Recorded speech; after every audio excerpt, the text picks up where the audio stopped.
My name is Benedict Moran, and I just returned from a trip to Papua New Guinea that was made possible by the Pulitzer Center for Crisis Reporting.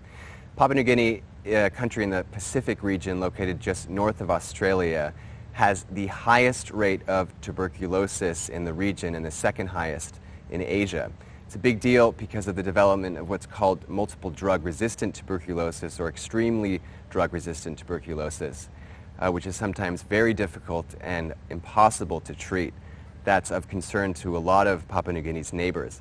Now, eliminating TB is a big challenge in the country. A big reason for that is that Papua New Guinea is the most rural country on earth. More than 85% of people live in remote villages, in the jungle or in the highlands, and monitoring the treatment of patients in these communities is extremely difficult.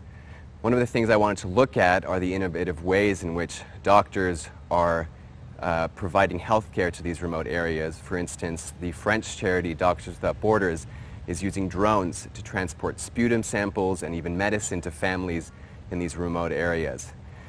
Now, Papua New Guinea is also ranked one of the worst places in the world to be a woman, with very high rates of maternal mortality and gender-based violence. So I wanted to look at how tuberculosis in particular impacts women. The concept of disease is not fully understood by many people in the country as rates of education are extremely low. So tuberculosis or other diseases are often blamed on witchcraft.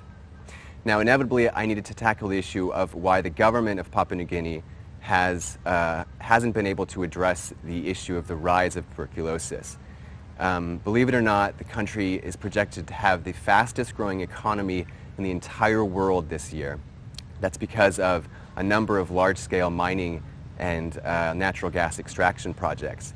But corruption is a major issue, and the money that many people hoped would begin to trickle down to remote areas is not actually arriving.